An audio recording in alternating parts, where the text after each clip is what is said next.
자, 이제는 목표를 수립해야 되겠죠. 목표를 수립하기 전에 제가 이 데이터, 우리가 갖고 있는 인구 데이터의 헤더를 가지고 왔어요. 가장 처음에는 기준일 아이디라는 항목이 있었고, 두 번째에는 시간대 구분, 그러니까 00, 01부터 이제 23까지 있는 시간대 구분이 있었고, 행정동 코드가 있었습니다. 그리고 총 생활 인구수가 있었고, 자, 여기에서부터 여기까지는 남자들의 연령별 인구 데이터가 되고요. 여기서부터 여기까지는 여자들의 연령별 인구 데이터가 됐었죠. 이 데이터 속성이 굉장히 많지만 사실 따지고 보면 복잡한 데이터는 아니에요. 자, 요거를 가지고 우리가 무엇을 할 수 있을까? 자, 첫 번째 할 수 있는 건 이거 할 수 있겠죠. 핫플레이스가 있는 행정동의 시간대별 평균 인구 그래프 그리기. 만약에 압구정동에 핫플레이스가 있다면 압구정동의 시간대별 평균 인구를 그려서 사람이 적은 시간에 가면 되는 거잖아요. 그래서 시간대별 평균 인구 그려볼 수 있을 것 같고요. 자, 두 번째. 두 번째 제가 생각했던 거는 이게 평균 인구를 그린다 한들 제가 그 위치에 갈 수 있을 때, 그러니까 제가 핫플레이스에 방문하는 시간이 주말이라 사람이 많이 몰리면 평균 인구의 의미가 없을 것 같은 거예요. 그래서 평일과 주말을, 그러니까 주중과 주말을 나누어서 분석을 해야겠다라고 생각을 했어요. 이것도 하위 목표로 잡을 수 있겠죠. 자, 이거 어떻게 가능하냐? 여기 기준일 아이디 있죠. 이 날짜를 입력하면 요일을 산출해주는 라이브러리가 있더라고요. 그래서 2019년 12월 1일을 입력하면 이거는 무슨 요일입니다 라고 바로 출력해주는 라이브러리가 있어요. 그럼 그거를 활용하면 주중의 그래프 그리고 주말의 그래프를 그려서 비교 분석할 수 있겠죠. 그 라이브러리는 진행하면서 코드 작성할 때 말씀드릴게요. 하위 목표 정리해보면 핫플레이스가 있는 행정동의 주말 시간대별 평균 인구 그래프 그리고 분석하기. 자, 이렇게까지 제가 생각을 했는데, 근데 이제 여기까지 하고 나서 또 이런 생각이 들었어요. 핫플레이스가 광범위한 용어잖아요. 여자들이 좋아하는 디저트 가게도 핫플레이스고, 남녀노소 두루두루 좋아하는 술집도 핫플레이스가 되는 거고, 웹툰 팝업 스토어 같은 것도 있는데 그런 것도 이제 다 핫플레이스가 되는 거잖아요. 이 핫플레이스가 어쩌면 성별에 따라 선호도가 갈릴 수 있겠다라고 생각이 들었어요. 그러면 남녀도 비교 분석을 해봐야 되지 않을까라는 생각이 들어서 이런 그래프도 그려볼 수 있겠네라고 생각이 들었습니다. 핫플레이스가 있는 행정동의 남녀 시간대별 인구인 거죠. 그래서 이것도 목표로 한번 잡아봅시다. 핫플레이스가 있는 행정동의 남녀 시간대별 평균 인구 그래프 그려 분석하기. 여기까지 하면 웬만큼은 우리가 알 수 있겠다라고 생각을 했는데요. 하나 더 궁금한 게 있더라고요. 제가 만약에 A동에 살고 있다고 가정을 해봅시다. 저는 A동에 살고 있고 제가 가고 싶은 곳은 B동이에요. 근데 B동의 인구 절대치만 보고서는 이게 붐비는 건지 안 붐비는 건지 판단하기가 힘들잖아요. 그래서 내가 생활 근거지로 삼고 있는 A동의 평균 인구와 그리고 지금 가려고 하는 B동의 평균 인구를 비교하면 인구가 평소에 체감하고 있는 것보다 많은 건지 적은 건지를 더 잘 파악할 수 있겠죠? 그래서 두 개의 행정동의 인구를 비교하는 것도 한번 해봤습니다. 핫플레이스가 있는 행정동과 익숙한 행정동의 시간대별 평균 인구 그래프 그려서 비교 분석하기. 이렇게 목표 4개를 세웠습니다. 자, 요거가 근데 다 가능해요, 여러분. 이제 프로그램 해야 되겠죠. 자, 프로젝트에 필요한 데이터 파일을 읽어야 돼요. 자, 데이터 파일 읽기 전에 반드시 데이터 파일과 우리가 지금 진행하고 있는 이 핫플레이스 프로젝트 실습용 파일, 요게 같은 폴더에 있는지 확인을 해주세요. 자, 프로젝트에 필요한 데이터 파일 있는 거 요렇게 하면 된다고 말씀드렸죠. 그래서 요거 다 설명드렸으니까 컨트롤 C, 컨트롤 V 해서 읽어보겠습니다. 컨트롤 C, 컨트롤 V. 여기에서 두 개의 파일을 읽어야 돼요. 첫 번째는 인구 데이터 파일, 두 번째는 행정동 코드 데이터 파일 읽어야 됩니다. 보시면 우리가 읽어야 할 인구 데이터 파일을 여기다 넣어주면 된다고 했어요. 그 다운로드 받았을 때 파일 이름이 local people 동 201912.csv였거든요. 요거 스펠링 틀리지 않게 잘 적어주시고요. 인코딩 옵션은 UTF 파일로 해놨는데요. 대부분은 이제 UTF 파일이면 되실 거예요. 윈도우 환경에서는 UTF-8이면 거의 다 해결이 되고 맥북에서도 저는 이제 UTF-8로 해도 되거든요. 근데 일부 맥북에서는 CP949를 사용해야 되는 경우도 있어요. 이것도 안 되시면 이걸로 한번 해보시고요. 이 인코딩 옵션은 제가 책에 상세히 설명을 해놨으니까 궁금하신 분들은 책을 참고하시는 게 좋을 것 같습니다. 이렇게 한번 실행을 해볼게요. 그러면 이렇게 로딩 중인데요. 데이터가 너무 많아서 순식간에 되지는 않고 조금 기다려야 됩니다. 다 된 것 같네요. 두 번째 파일도 한번 읽어봅시다. 자, 붙여넣기 하시고, 자, import CSV는 위에 해줬으니까 삭제할게요. 행정동 코드는 동 언더바 코드로 우리가 저장을 했었죠. 동 언더바 코드. 자, 이것도 한번 해보기 전에요. 중요한 거 있습니다. 여기 인구 데이터를 읽어드린 것도 F였고 행정동 코드를 읽어드린 것도 같은 F를 쓰게 되면 위에서 읽어서 저장한 게 다 덮어 씌워지게 돼요. 그래서 여기는 약간 다른 변수로 해줘야 되는데 F가 아니라 F2로 해보겠습니다. 데이터 역시 지금 인구 데이터가 있으니까 코드 언더바 데이터로 한번 해볼게요. 그리고 CSV 리더는 F가 아니라 F2가 되겠죠? 자, next 한 다음에 이거 헤더 건너뛰는 거였잖아요. 자, 데이터의 헤더를 건너뛰는 게 아니라 코드 언더바 데이터의 헤더를 건너뛰는 건데 자, 여기서 동 언더바 코드 파일 한번 볼게요. 중요한 게 뭐냐면 헤더가 두 개예요. 첫 번째 헤더는 한글로 되어 있고 두 번째 헤더는 영어로 되어 있죠. 이거 아마 데이터베이스에 이렇게 저장이 되어 있는 것 같은데 이거가 헤더가 두 개예요. 그래서 헤더를 한 번 건너뛰는 게 아니라 두 번 건너뛰어줘야 됩니다. next 코드 데이터를 복사해서 한 번 더 넣어줍니다. 그리고 그 데이터가 아니라 코드 언더바 데이터를 리스트로 바꾼다. 코드 언더바 데이터. 자, 실행해 보겠습니다. 실행. 순식간에 되네요. 데이터가 비교적 적어서 그런 것 같습니다. 자, 인구 데이터 한번 확인을 해봅시다. 우리 지금 인구 데이터는 어디에 저장이 되어 있냐면 데이터 여기에 되어 있어요. 다 출력하면 너무 많을 것 같으니까 첫 번째에 있는 것만 한번 확인을 해봅시다. Shift Enter. 지금 잘 보시면 모든 항목이 CSV 파일을 읽어드렸기 때문에 양옆에 따옴표가 있죠. 작은 따옴표가 있어요. 이것은 모두 다 문자로 인식했다는 의미입니다. 근데 우리는 중요한 게 총 인구수도 그렇고 연령별 혹은 성별 인구수 모두 다 계산을 하고 싶은 거잖아요. 평균치를 구하고 싶은 거잖아요. 그러니까 연산이 돼야 되는데 이 문자 형태로는 할 수가 없겠죠. 그래서 이 인구는 소수점을 갖고 있는 실수 형태로 바꿔줘야 될 겁니다. 그쵸? 실수 형태로 바꿔줄게요. 자, 두 번째. 이거는 기준일이고 그 다음에 이거는 시간대였어요. 그리고 이거는 행정동 코드거든요. 자, 우리 기준일은 나중에 스플릿을 해야 하는 경우가 생겨요. 그러니까 이 중에서 몇 개만 골라내야 되는 경우가 생기기 때문에 첫 번째 기준일은 그냥 두고요. 두 번째에 있는 시간과 행정동 코드도 역시 숫자로 바꿔줍시다.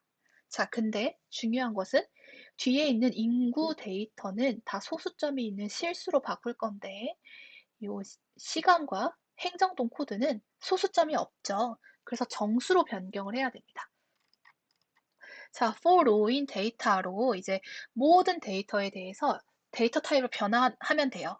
그래서 첫 번째 줄을 읽어드려서 로우에 저장한 다음에 로우에 0, 0은 기준일이니까 두고요. 자, 시간대 구분인 로우 1을 뭘로 바꿔서? 인트로 바꿔서 저장. 자, 행정동 코드도 인트로 바꿔서 다시 저장. 자, 총 생활 인구수는 소수점이었으니까 플로트로 변환해서 다시 저장. 이렇게 쭉 하면 되는데 여러분들 혹시 규칙을 눈치채셨나요? 지금 1, 2만 인트고 나머지는 다 플로트로 바꾸는 거죠. 그래서 이 for row in data라는 큰 반복 구조 안에 이 부분이 반복 구조로 또 표현될 수가 있습니다. 뭐만 바꿔서? 이 인덱스의 숫자만 바꿔서. 자, 여기다가 한번 표현을 해볼게요. 자, for row in data라는 반복문 안에 또 반복문이 있어야 되는데 인덱스만 1부터 31까지 변하면 돼요. 그러면 for I in range 몇부터 몇? 1부터 32 이렇게 되면 됩니다. 땡땡 한 다음에 하나 더 우리가 유의해야 될 게 자, i가 1과 2일 때에는 int로 바꾸고 i가 2보다 클 때에는 플로트로 바꾸면 되겠죠. 그래서 이 안에 또 조건문이 들어가게 됩니다. if i가 뭐보다 작거나 같다면 2보다 작거나 같다면 int로 바꾸고 그렇지 않으면 그러니까 i가 2보다 클 때에는 뭘로 바꾼다? 플로트로 바꾼다. 이렇게 할 수 있습니다. 그래서 이 구조가 for row in data 안에 들어가야 돼요. 자, 그래서 작성을 한번 해봅시다. for row in data 땡땡. 자, for I in range 1부터 몇? 32까지 해야 31까지 되는 거죠. if i가 뭐보다 작거나 같으면 2보다 작거나 같으면 자, 무엇을? row i를 뭘로 바꾼다? int로 바꾼다. 이 i는 1, 2일 때만 여기에 들어갈 거예요. row 1과 row 2만 int로 변경되게 됩니다. 그렇지 않고 i가 2보다 클 때에는 그러니까 3부터 31일 경우에는 뭘로 바꿔라? 실수, 그러니까 플로트로 바꿔라. 로 i는 플로트 로 i. 자, 그런 다음에 프린트 데이터 0 해가지고 한번 확인해 봅시다. 데이터 변환이 잘 됐는지. 실행. 네, 시간이 좀 걸립니다. 근데 이 작업을 미리 해놔야 우리가 나중에 편해요. 자, 볼까요? 숫자로 잘 변환되었네요. 지금 정수랑 실수랑 다 잘 변환이 되었고요. 요거는 빈값인데요. 우리가 활용하지 않는 거니까 두어도 됩니다. 그리고 이 앞에 기준일은 문자로 잘 살아있네요. 자, 코드 데이터의 타입도 변환을 해야 돼요. 그러니까 코드 언더바 데이터도 이제 변환을 해줘야 되겠죠. 이 프로젝트에서 사용할 예정인 행자부 행정동 코드만 숫자로 변경하면 됩니다. 데이터 파일을 보시면 행자부 행정동 코드는 여기에 있어요. 그럼 이것이 2차원 리스트로 표현이 되었다면 로우 몇에 해당하는 걸까요? for row in 데이터 땡땡 했을 때 로우 여기가 0일 거고 여기가 1일 겁니다. 그쵸? 그러니까 로우 1만 정수로 표현을 하면 될 것 같아요. 간단하죠? for row in 코드 언더바 데이터 이거 유의해 주시고요. 우리 지금 코드 언더바 데이터에 있는 거 변환하는 거예요. row 1을 뭘로 바꿔라? int로 감싸서 정수로 바꿔라. 그런 다음에 프린트 코드 언더바 데이터 0 해서 잘 변환되었나 확인해 봅시다. 네, 그러니까 여기 잘 변환된 게 보이시죠? 요것만 우리는 활용을 할 겁니다.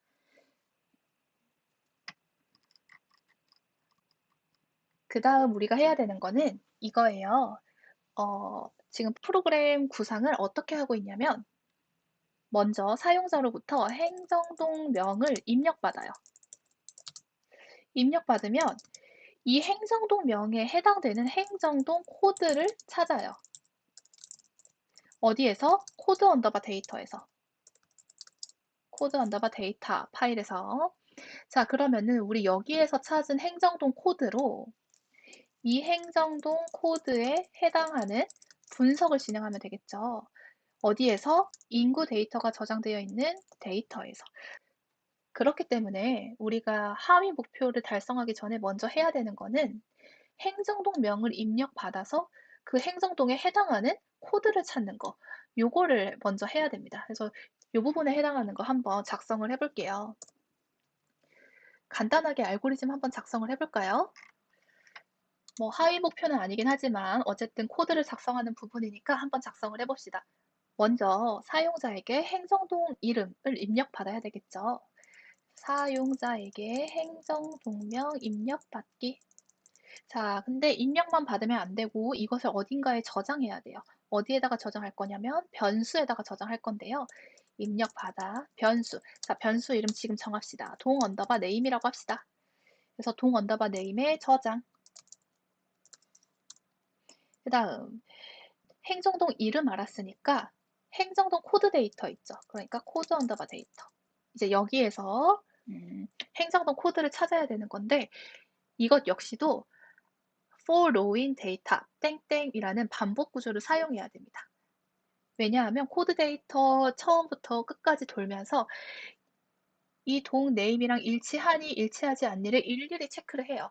일일이 체크를 하고 동 언더바 네임이랑 같다면 거기에 해당하는 코드를 알려줘 라고 돼야 되겠죠. 그래서 행정동 코드 데이터 있죠? 이거 우리 어디에 저장되어 있냐면 코드 언더바 데이터에 저장되어 있습니다. 이거를 돌며 반복합니다. 자, 어떻게 반복하냐? 동 언더바 네임과 사용자가 입력한 행정동 명이죠. 동 언더바 네임과 뭐가 같다면 코드 데이터의 행정동 명과 같다면 이 돼야 돼요. 근데 코드 데이터의 구조를 보시면 행정동 명은 어디에 있어요? 가장 마지막 컬럼에 있죠. 그래서 이 for row인 데이터로 이 한 줄 한 줄이 다 row에 들어간다고 했을 때 행정동 명은 row -1에 있어요. row -1에 있으므로 코드 데이터의 row -1과 일치한다면 그러면은 이제 그 row에 있는 행정동 코드를 하면 되는 거죠. 해당하는 행정동 코드. 자, 근데 그 행정동 코드는 우리 아까 변경했던 row 1 있죠. row 1 여기에 있습니다. 해당하는 행정동 코드를 자, 어딘가에 저장을 해줍시다. 변수에 저장할 건데요. 그 변수는 동 언더바 코드라고 하겠습니다. 자, 요게 끝내고 나면 사용자가 입력한 동 언더바 네임에 저장된 행정동 명과 동 언더바 코드가 대응되겠죠? 바로 코딩해 봅시다. 자, 1번부터 해볼게요. 행정동명 입력받으래요. 그래서 변수에다가 저장하래요. 그러면 동 언더바 네임에 저장해라. 무엇을? 인풋으로 입력받은 것을 핫플레이스가 위치한 행정동을 입력하세요. 이렇게 할까요? 자, 2번 해봅시다. 자, for rowing 코드 데이터겠네요. for rowing 코드 언더바 데이터 땡땡. 그 다음에 만약에 동 네임과 이거 로우 -1부터 한번 써봅시다. 큰 의미는 없어요. 사실 근데 책에 이렇게 되어 있어서 코드를 한번 맞춰서 해볼게요. 로우 -1과 뭐가 같다면 동 언더바 네임이 같다면 그렇다면 동 언더바 코드에 로우 1을 저장해라가 되는 거겠죠? 동 코드에 로우 1을 저장. 그 다음에 확인차 한번 출력을 해줍시다. 동 언더바 네임. 그 다음에 하이픈으로 해서 동 언더바 코드를 혹은 를 분석합니다. 이런 식으로 안내 한번 해볼게요. 실행해보면 아무거나 한번 해볼까요? 역삼 이동 해봅시다. 역삼 이동. 그러니까 역삼 이동 하이픈 1160650을 분석합니다. 바로 돼요. 그리고 이번에는 압구정동 해봅시다. 압구정동. 그러니까 압구정동을 분석합니다. 자, 근데 여러분 여기서 주의해야 될 게 그 코드를 보시면 그 역삼동이라는 건 없고 역삼 2동, 1동 이런 것만 있어요. 그러니까 종로 1가동, 종로 2가동이 아니라 종로 1, 2, 3, 4가동이라고 있는 것처럼 이 우리가 일반적으로 생각하는 그 행정동 이름이랑은 약간 다른 경우가 있거든요. 이것도 창신 1, 2, 3동을 다 구분하고 있죠. 우리는 그냥 창신동이라고 부르기도 하잖아요.